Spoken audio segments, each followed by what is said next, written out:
Okay, over to you. All right. Well, good morning, and thanks for joining. So I'll be presenting a little bit about our communications and knowledge management agenda today, because as FDW, we do believe that we have a lot of knowledge and experience that's quite unique at this skill, and so we would really like to use this knowledge and experience and sharing those results and best practices, lessons learned, and the information from your projects with a wider audience and really make use of the knowledge that's there. So that's why we do really aim to get this intertwined within our program, even though it wasn't there at the beginning. So we're really trying to integrate it now, where we realize that it's not ideal, but we do really try to get your stories out there to inspire others. And so our knowledge management ideas first came up about 2 or 3 years ago, and the idea arose that a lot could be learned between the partners and by sharing this knowledge, but we weren't sure how to shape it yet. So we already had a supporting assignment, which currently exists of different kinds of sub-themes that are kind of cross-thematic. So as you can see on the slide, there's an inclusivity report, there's a climate adaptation assignment, access to finance, gender, so kind of like themes that go that cross all the different projects rather than supporting one of them. Then there's the PPP approach reflection. We have an assignment right now with an external party who's diving into what kind of things PPP has contributed to, what have we learned about this approach, and that can really also influence policy, learning what does work, what doesn't work. And so that's super important to reflect on the approach as a whole. Then we have another point in the agenda, which is our 10 years implementation or management reflection. So from RPO side, we've been trying to note down our reflections in managing those portfolios and those projects. So we're really trying to reflect on our experiences as well. And then, of course, we have the FDW community and these inspire sessions to facilitate the learning between the projects and ourselves. And we're also working on a newsletter that's coming, and we really want to make sure that that content aligns with your knowledge, interests, and needs as well. So we'll be sending out a survey soon via the project advisor, so feel free to let us know if you're interested as well. And I'll just, I can just briefly show the community.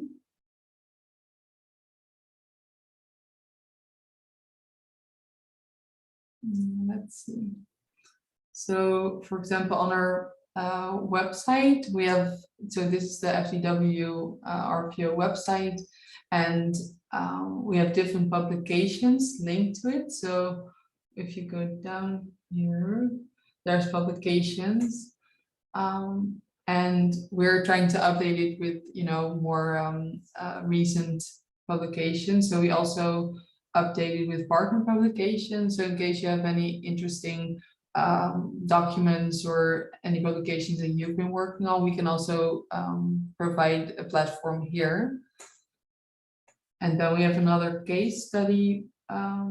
It's also linked to the website. We have a page of case study, so it shows articles of the project. So we try to kind of highlight different projects and what kind of interesting lessons have come from that. And this is our showcases page. So in case you have a project that you would like to be highlighted or has really interesting elements that could also interest others, we can provide that. And this is our PPP community page, which you might or might not have heard of, but we really stimulate all partners, leads, and others to share knowledge here. So it's really an easy access page to kind of get in touch with each other and share information. All right, I'll go back to this one. All right, so our communication strategy is really focused on inspiring others to action. Since the FDW program is not geared towards a new tender round, or the facility for new proposals is closed. We're really focusing on the knowledge that we have so far and the knowledge that we're building up, and communications is therefore focused on promoting the PPP arrangements in hope of inspiring others to take similar actions or explore these kinds of collaborations. So our strategy consists of a vision and a mission as well. So the vision concerns providing access to this knowledge, for example, experiences, examples, lessons learned, best practices from the 42 project portfolio that we have. And this is also to inspire the private and public community to explore these coalitions and therefore provide more sustainable, inclusive, scalable solutions in the water domain. And we support the development of public-private coalitions that can create opportunities together beyond the capacity of a single party alone. And we aim to contribute to the enabling environment of these kinds of collaborations by sharing information and demonstrating project examples. So we consider this knowledge spreading to be both relevant for sector-wide impact, but also individual project results. And so far we've been hearing that it's received rather positively, but we would really like to hear from you how we can collaborate on this further and how you're going about your communications and knowledge management to kind of strengthen each other's efforts. So for example, in the showcases page, you saw some examples of articles. We really try to take a people-centered approach and a narrative that's quite personal. So it can be concentrated on like a farmer or an entrepreneur or an institutional expert. We're really interested in hearing the different perspectives from the people involved with the projects. We've been using different channels to get the messages across, and we would really like to increase your outreach as well. So we're still looking for the right combination of channels and messages and timing, but we've set up different channels to share the knowledge. And the idea is that, for example, the FDW community, we're facilitating it, but we also would like partners to take it over in due time, and we would like to collaborate on this more. So for example, we have the RVO website, which I showed you, the IATI page, which is more like a government website with transparent information about development cooperation. And there's the different RVO social media channels. And we're also contributing to, for example, we've contributed to Stockholm this summer, and we're contributing to Amsterdam International Water Week next week. And sometimes we're providing articles to trade press, and we're trying to get videos and stories shared with the wider audience as well. So we see some really great content from our partners. FDW or Ministry of Foreign Affairs aren't always mentioned. Well, it's a bit important that that happens as well. But for example, here's the EcoShape website, Philippines Range to Coast, Rain to Tap. And the Brantas page, I can show you the actual pages. Let's see. Yeah, so this is the Building with Nature page, which has really nice extra information on the different things they're doing, documents, science reports.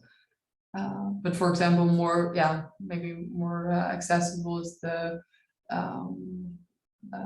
Facebook page of the Rain to Coast, Rain to Tap project in the Philippines. So it's rather active. They're posting, what they've been doing, what kind of partners are involved, what they've been contributing to results. So it's really nice to see how they're progressing. And then there's the Brantas page. Maybe Jan Paul, would you like to mention something about this one? Yes, of course. Yeah, thank you very much, Tika. Yeah, that is, yeah, in communication, you see that various projects are developing their own websites for the particular project. And this is what has been developed and is now online for everybody to look at on the FDW project for water quality management in the Brantas River Basin in East Java in Indonesia. And this has been launched, yeah, just a while ago, and it gives first impression, let's say, about all the participants, the partnership between public and private partners, and also involving, of course, NGOs and knowledge institutes. It will be a vast a website with vast information on this project that is ongoing at the moment, and it is in the stage of yeah, doing a lot of exercise with water quality measurement. And also in reaching out to the communities and also to the industries in the area.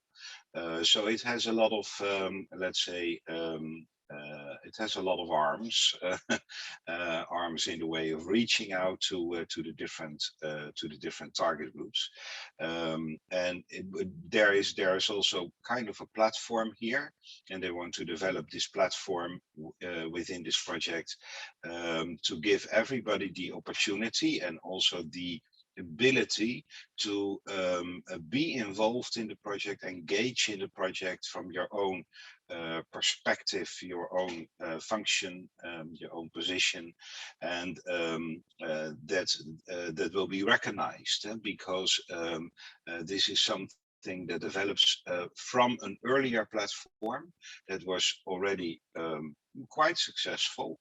But in order to reach a status of water quality management of this river, it is important that all the partners and all the stakeholders will be involved, and that you avoid, let's say, overlapping mandates, overlapping responsibilities, overlapping mandates by different partners and also by target groups involved.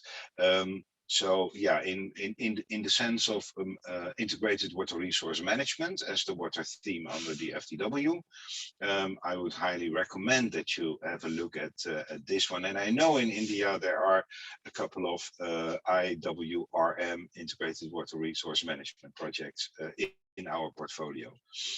So yeah, we can share, we can learn, we can also try to connect with different projects and inform you from our side on certain measurements that can be taken to improve the water quality of river basins in the end. Thank you, Tika. Great, thanks, Jean-Paul. That's a really interesting contribution.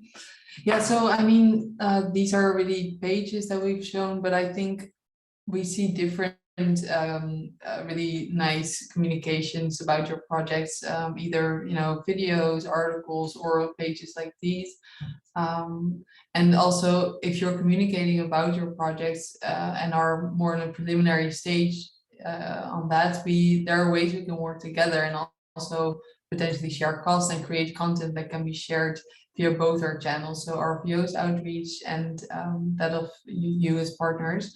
So that would be really nice also to kind of see how we can increase that impact and use each other's material more.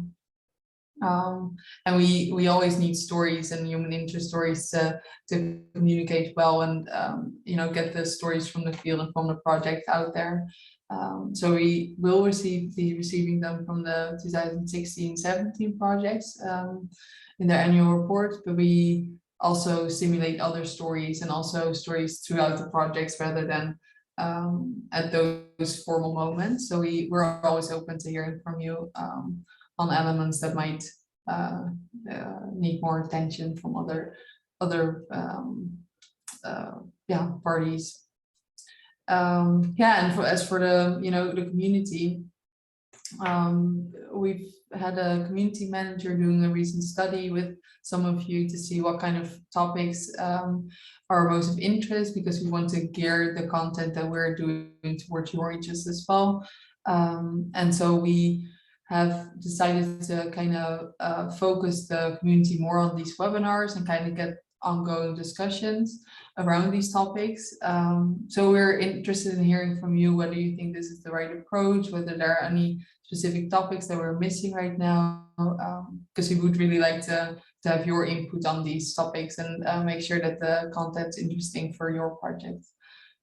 So yeah, your input's really very much desired here.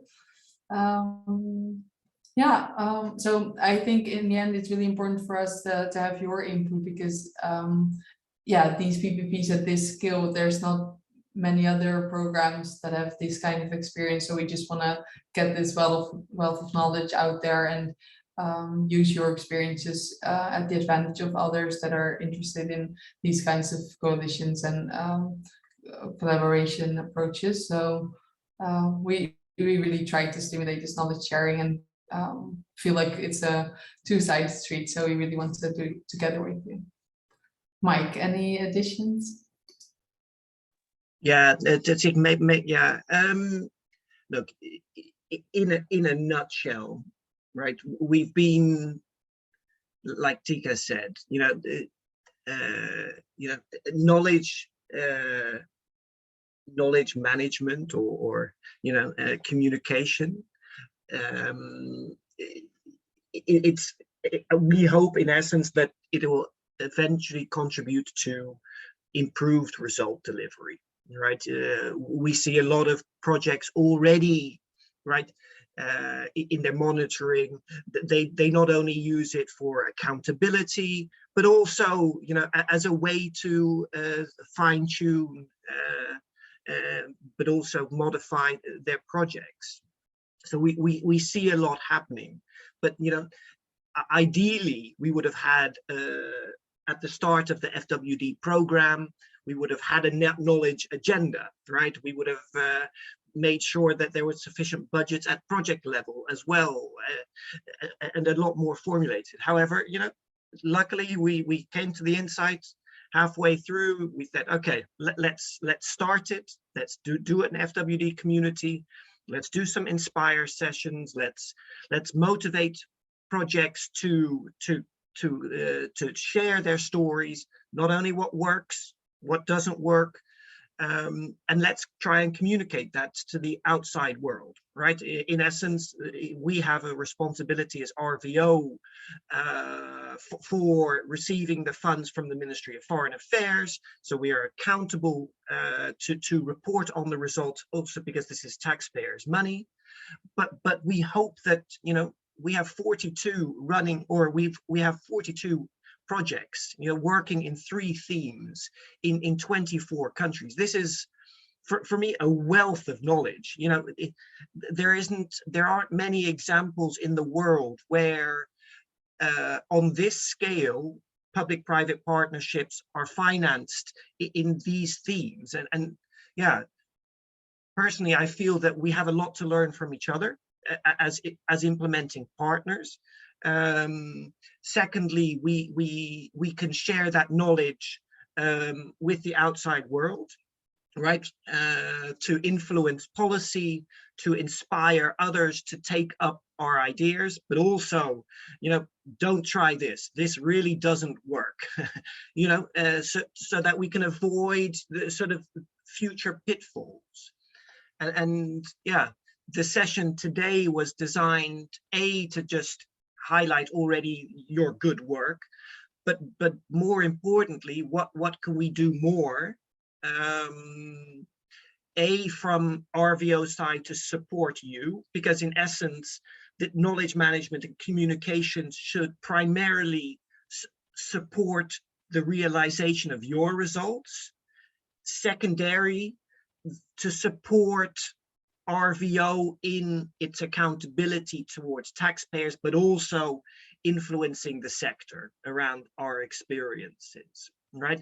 And yeah, we wanted to just engage you in a more detailed discussion and Tika has the last slide, around, can you share what what you guys are doing in terms of knowledge management and communications? Where are the challenges what challenges do you experience in this? Where can we support as RVO in that? But also, we've got this FWD community and the Inspire series, does that work? Because we've put in quite a bit of effort there. We'll continue to do so for a while, then evaluate it. Because but in essence, we also need your thoughts and thinking, but also if you don't feed us with content, we're also not going to be able to get the messages out. So I think that for me is just a little summary of the discussions, and maybe, I don't know, Zinab, Asra, and you can maybe reflect on this, and let's have a short discussion on this. Maybe any questions?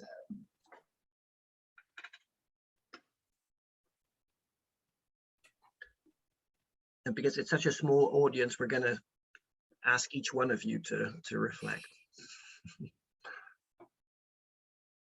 Zinab, can I give you the honors? I'll start. Good morning. Good morning. Mine will, in essence, not be a question, but a reflection on some of the comments that you've highlighted, Michelle, and also Tika, in your presentation. I think, in my opinion, knowledge management and communication is critical for the benefit of everyone involved in the project. And you've rightly put it that it is important to learn from each other. And it's also important to learn about other better ways of handling some of the challenges the different projects could be experiencing. The first problem, I think,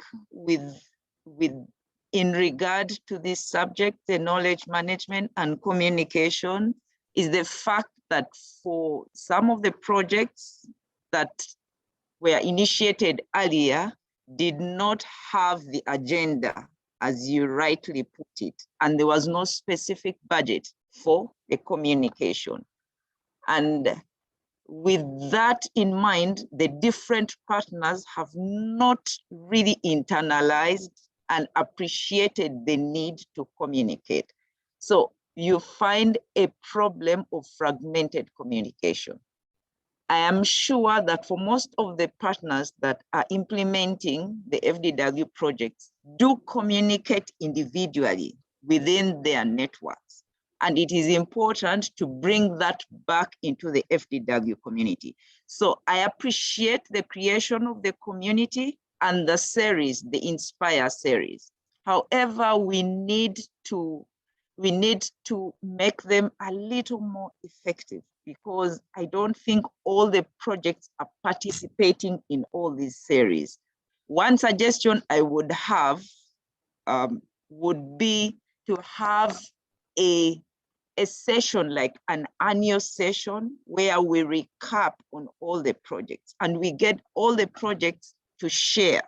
And it could be a 1 day or 2 day session for the FDW to recap on all the different communications or the different webinars, the outputs from the different webinars, the different stories, such that this could trigger, it could trigger some reflection for the different projects on their own stories or their own projects, what has happened in their projects. They could be able to learn from the other projects, such that whereas they might not have participated in all the webinars, then they have that opportunity to get some information on the outputs on these webinars. That is one of my suggestions. And then the other suggestion would be a component on the annual reporting. It might not be really annual reporting. It could be a separate part for communication. What are some of the different ways the project has been communicating? It could be individually as partners or jointly as a partnership on the communication. And that way, that is shared. It could be a webinar or a meeting on something where what each of the projects has communicated on could be received or reflected on. That could be that could be my second suggestion. Then the other part is the content itself. The content should be appreciated across all the different themes. You find that we have the theme of the river basins, I think. There's one on agriculture and then the one on water. The different aspects for the different themes could be interesting or important across board, or for some it could be important and for some it might not be important.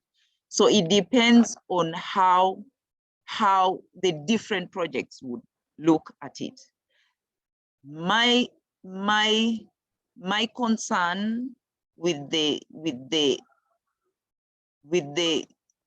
Inspire series would be to find a middle ground, to find topics that cut across all the things that would be interesting to all the partners. If one of the projects are not related to the theme, then possibly the interest would be low. So we need to find topics, not themes, really, topics that cut across all the themes to be able to generate interest across board. And that way, the Inspire series would be beneficial to all, and there would be the cooperation from all the projects will be assured. That would be my contribution. Michelle. All right, Zina, for me, this was then just worth doing this FW Inspire session just to hear your reflections.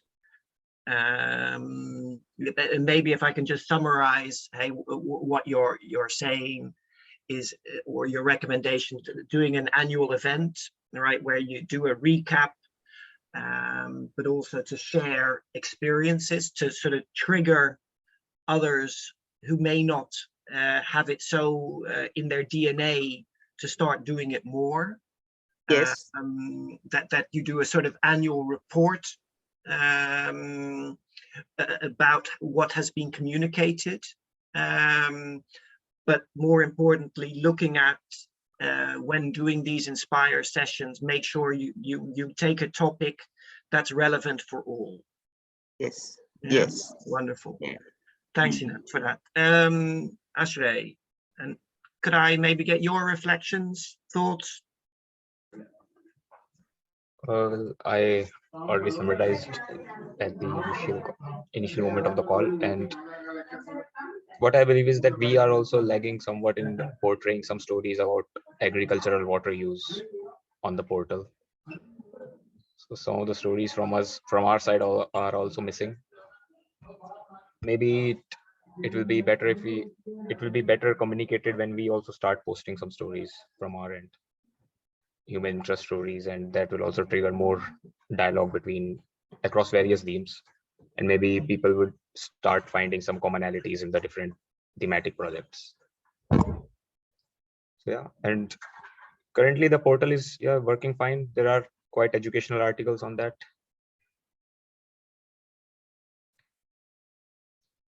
So I do not believe that anything wrong with the portal as of now. It is going well and it will improve with time. Okay. Thanks, Ashley. And it's good to hear that, you know, you're thinking to do some more posts. You know, in essence, it's, you know, yeah, we try and stimulate all partners to share their experiences on the community. Actually, whether we call it a community at the moment, it's just good to share things. Yeah, so we would encourage you to do that. But of course, always, you know, if you're uncertain or unsure, please check with your advisor, right? You know, they're there to help you on this journey with us. Yeah. Anuko, any reflections from your side?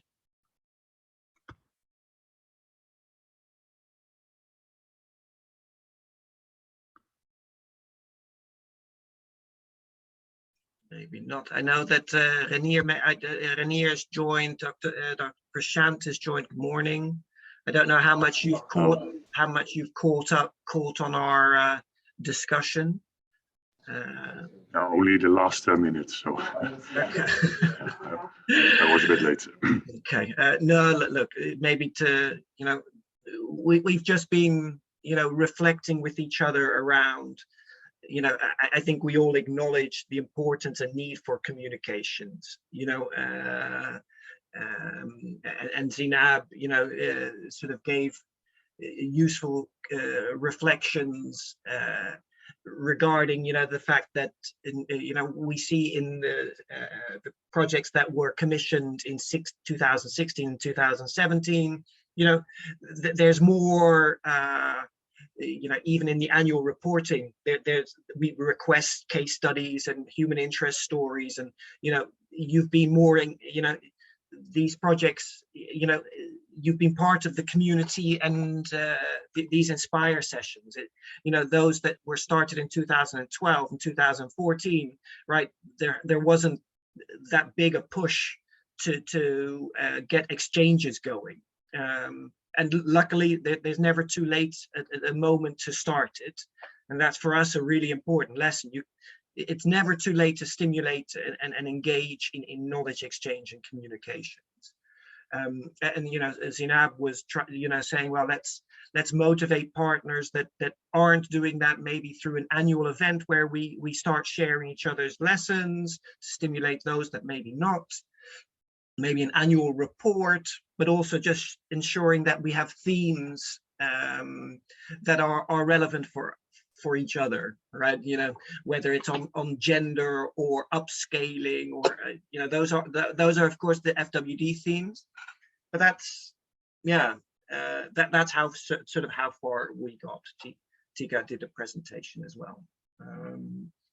But look, I know, you know, we work together in the Pakistan project, and maybe you want to share some of how you are going about your knowledge management and communications. Yeah, I can mention a bit. I think internally, of course, there's also knowledge management. So there we have a WhatsApp group with the project partners, and they share like short clips or pictures of the field activities. And to the wider public, I think what we use most is that we write short blogs, which are then published on a platform we also host called the Water Channel. And we have a newsletter, not specifically for the project, but more for what we call the flood-based livelihoods network. So that's about, I think, 800 people who are more or less involved in spade irrigation. And we also have like social media like Twitter and Facebook. So I'm always a bit skeptical about how many people you actually reach through those means. But that we do, like if we have a blog or something, we post it on those channels as well. But it's mostly like one-way traffic, to be honest, the blogs and the social media. But for internally, the WhatsApp group works very well because people are going to the field. It's easy to make a few pictures, and it's a nice way to stay up to date and also to be able to ask like follow-up questions on how things are going. And yeah, I think the Water Channel is in our case also quite helpful because we can also link to maybe similar projects from the past or topics which were also discussed in the past. And it's a nice sort of library of experiences in land and water management. I think that's basically it. And And, what's your impression of the sort of the FWD community and these Inspire series? Yeah, I think I do appreciate them a lot. But I think the challenge is that in a way there's very few topics which are relevant for everyone in a way, because the projects are so. Of course, it's all around water, but then the type of water you work with or the type of business you work with is quite different. So I think, yeah, from your perspective, it's quite a challenge to find topics which have a common interest. Yeah, so I think like the last one, maybe about scaling was, I think, one example where it is of common interest. And I would think something like communication is also of common interest. But yeah, and if you look at the turnout, maybe it's not perceived in that way. But I think that is really the challenge. Like, what is the sort of unifying theme or work we are doing? Yeah. Like some of the themes that we've got potentially lined up, and maybe Tika can, I'd like to do a session around working with the embassies or collaborating with the embassies. That they're a critical, actor here to at least at the enabling environment level. To a lot of projects have ambitions for replicating or policy influence or and the embassies have such a strong network and operate at that level that it would be nice to exchange experiences on that. We were thinking also around looking at groundwater. We have a lot of projects, in WASH, IWRM, and water efficiency. Groundwater is a common theme. We all know it. But often it's one of those, things that we know about, but don't often want to acknowledge too much. But from an integrated approach, it's critical. So yeah, these are some of the themes we're trying to do. But it for me, we're just trying to, how do we, use the community to trigger discussions prior to a session? How do we have a nice discussion here, and then how do we continue the discussion on the community? That's still for me a thing. But maybe other Dr. Prashant, you're here. Good morning or afternoon. Good afternoon, everyone. I'm listening the meeting, and I think due to some issue I joined this late.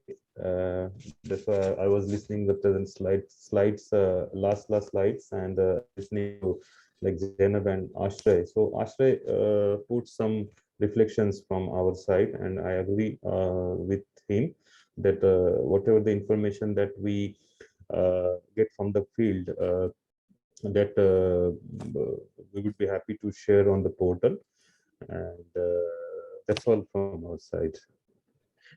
Maybe I share, Dr. Ashraf was also, I had a lovely, I do a quarterly call with all the partners, right? And Dr. Ashraf was in the field, and he even interviewed benefit. I don't remember if it's yourself or one of your colleagues, Dr. Ashraf, but you interviewed farmers while I was sitting here in the Netherlands, and in terms of knowledge management, I learned a lot from, because I haven't visited, and my colleagues either haven't visited most projects in 2 years. It was a really useful way to just get a feel for what's happening. Reading the blogs from Renier, they send me sometimes WhatsApp messages, a short video clip about what's happening.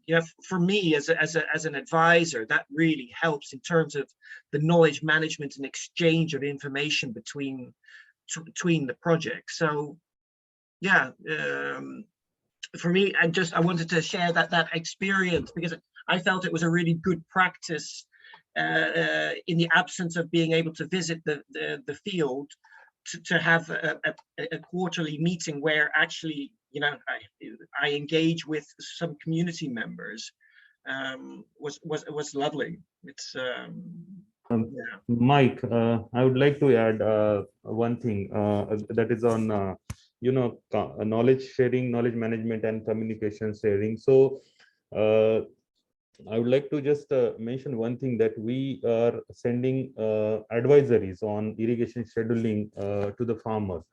So that is one of the part of communication activities that we are started for the farmers. So whatever the data we are getting, and that is related to the rain and the climatic conditions and moisture levels, soil moisture levels. On that basis, how the farmers would able to like schedule their irrigation and plan their irrigation timetable.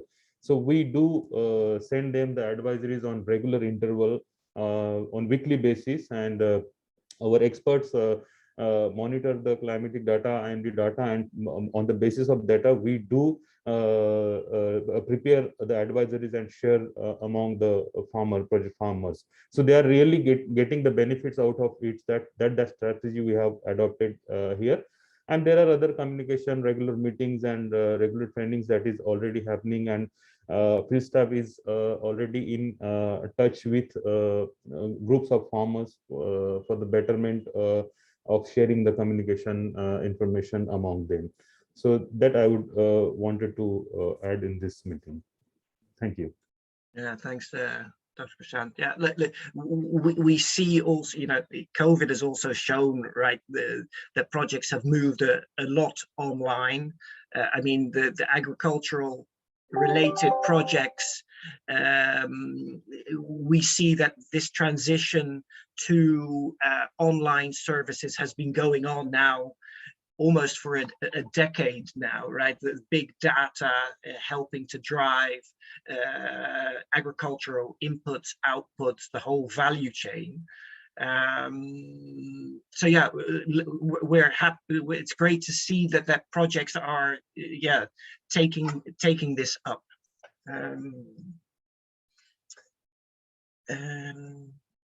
How further to take this discussion?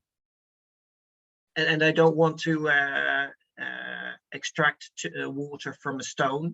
It's also not needed. We can move on. But Tika, you have any thoughts, or Jan-Paul, or who? Yes, I might. I see this also as a. The sun is burning in on my head here.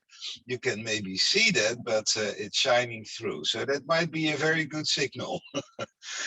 But what what I want to say is very good from Ms. Zainab, the recommendations also and the considerations how to move forward with our communication that is benefiting both the program as such, but also the individual projects and how we share information with each other and how we communicate. I would like to say two things and react to what Ms. Zainab said. One is, of course, to have a yearly, and yearly is maybe then in the next year, coming together seminar, and that is also what is on our list from RVO and for the FDW program, to really connect with each other and come in and engage in such a wider seminar.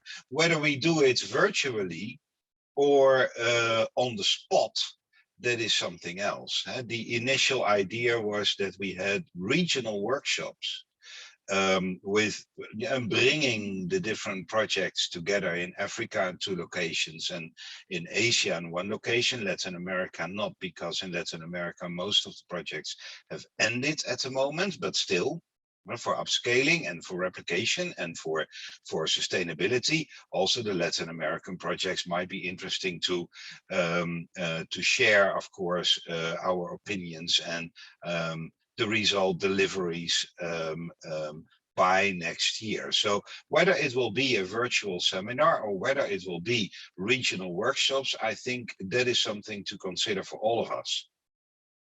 And what would be worthwhile, what would be the best. I also hear about the relevance of certain subjects, issues that are highly urgent at the moment, or that might come up in your own knowledge and your experience with the project. Excuse me. What I believe is, well, we have a very urgent topic at the moment, and that is climate change. We all know it. And I think that that is all part of each other's projects, I think, a little bit more or a little bit less relevant. But we are all trying to build something in that makes clear how are you going to replicate and make your project more sustainable if you take into account the climate change projections, and you also downscale it to your own project. There is a multitude of data available on this, and systems available on this, and we might do that. Well, my message is a little bit, and also reflection on sign up. Thank you very much for that. And you're the only two ladies here involved in this. And if we look at the gender issue, it's also very good, of course, that you participate in this, and inviting, of course, yeah, let's say finding the gender balance also in our discussions here. But for climate, well, we have the COP26 coming up starting on Sunday. It's very big, of course, it's a big summit. We as a program play a smaller part, a very small part, but yeah, you have a lot of those smaller parts of information and experiences from projects and from programs and around the world that will be addressed during the COP meeting. And one of my projects, I have to say, and I'm very proud of that, I can just say that I'm very proud of that, will be presented, will be demonstrated during the COP26, and that is the Building with Nature project in Indonesia. Unfortunately, there are no partners, representatives of partners or stakeholders here in this inspiring meeting from projects that I'm responsible for. I think because they are very, very busy. Some of them with preparations for the COP26. So that is also something that we have to deal with. That's how we coping with our challenging work. But I invite you as an advisor, what I also did to the Building with Nature project, to come up with this climate addressing issue in your own project, and whether it will be a substantial issue to move forward with your project in replicating, in an upscaling, and also in sustainability for the longer term. Because did you recognize that your project will change maybe over time because of all the climate changes? In what sense? Will it be water shortage? Will it be more flooding? Will it be more droughts? Will it be more difficult for public-private partnerships to develop? And then you address the communication angle. So please come up. And I think, Mike, that I can say that for the next year, we are looking also for these kind of overarching, cross-cutting topics that you have learned and experienced already, but that might be very good to address a little bit more and to find maybe a way how we can follow it up in discussions, or maybe even in an additional study. And that is the FDW toolkit. What Tika mentioned in the beginning, we still have the ability to bring in ideas and to see how we can well, support the FDW project portfolio and also the program in that sense to reach the overarching results, which also includes how we tackle climate change in your projects and what you see in that. It is just a message to you all.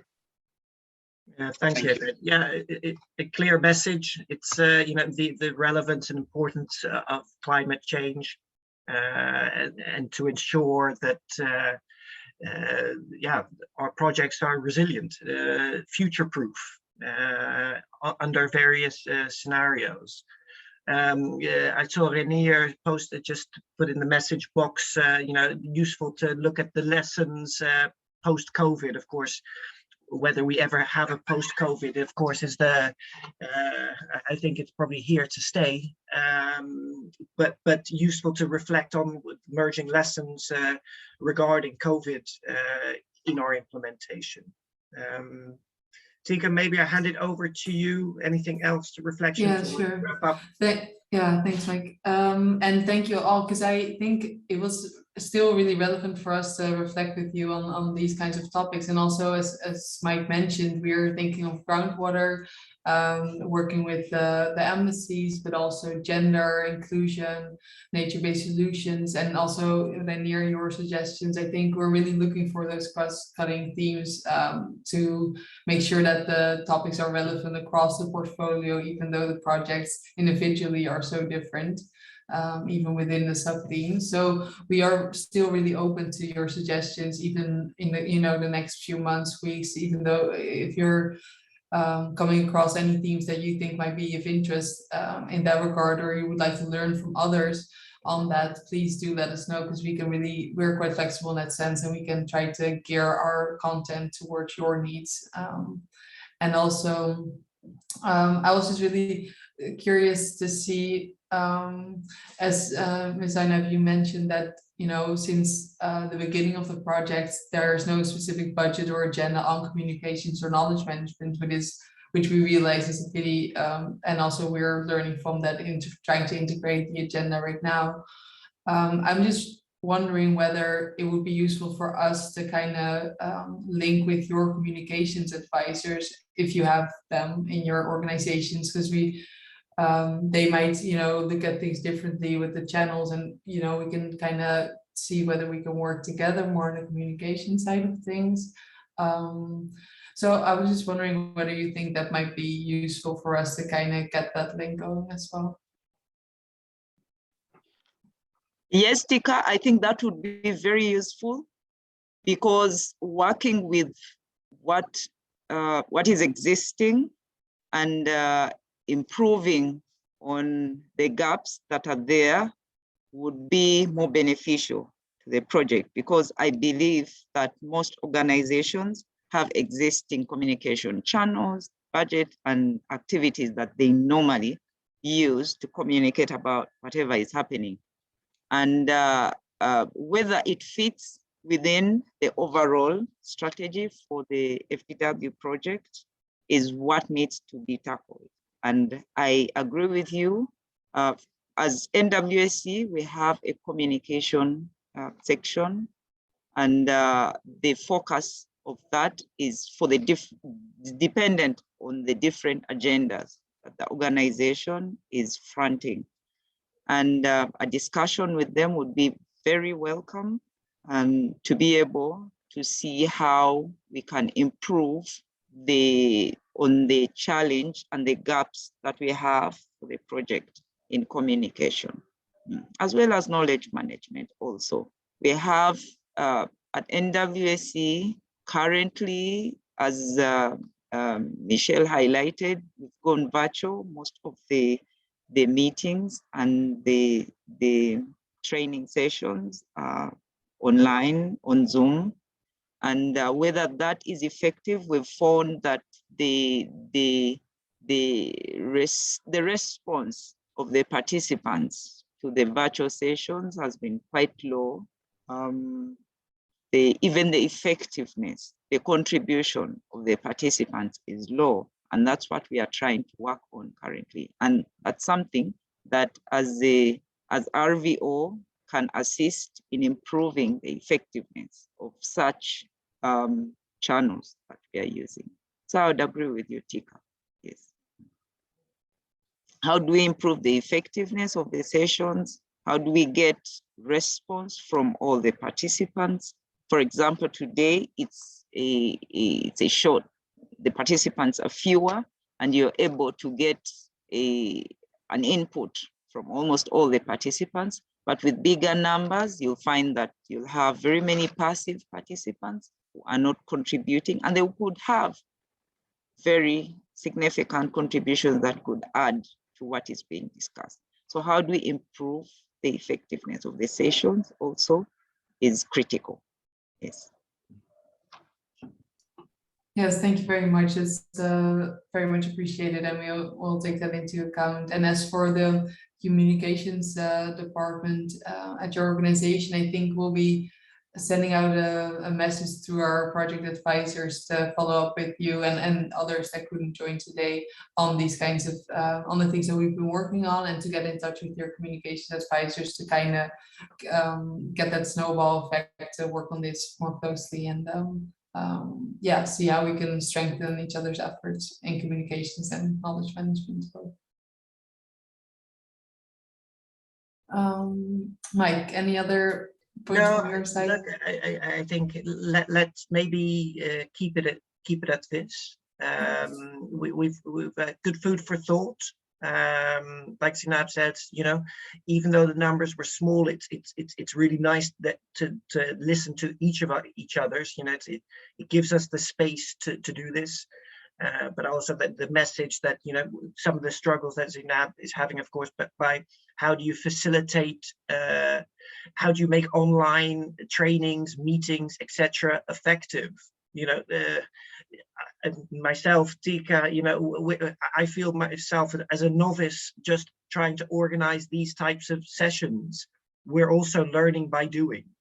But I think together we can learn a lot more. So let's see if you know, I think as an organization, RVO can, yeah, it's not just for FWD, but, you know, how to facilitate, you know, we have partners in these partnerships that are also specialists in facilitating online and virtual training. So, you know, there's a lot of resources that we can tap into, I think, in the future. So yeah, Tika, maybe the last word for you, and then yeah, from my side, Yeah. thank you. Yeah, maybe one other point that I'm thinking of is that, you know, for projects that are finalizing soon or in the next coming next years, we're really looking for ways to kind of get those results out there. So if you have any ideas or any communications that you're working with to get these results out there towards the end of your project, we're really, you know, interested in strengthening those efforts and also using our channels to get your results shared with a wider audience. And also for projects that are still ongoing and will be ongoing for a little while, we're also interested in sharing those lessons. So I think whichever stage you're in with your FDW project, we're really always interested in discussing with you how we can get your stories out there and those lessons shared with others that could benefit from your experiences. So I think that's one of our main messages. And yeah, it was really useful to discuss with you today. So thanks a lot for your contributions. Next month, we'll be discussing groundwater. So more of a, yeah, might be interesting for different kinds of projects, and we'll certainly take your advice into account going forward. So thanks a lot. And yeah, wish you a great day. Thank you. Thank you very much.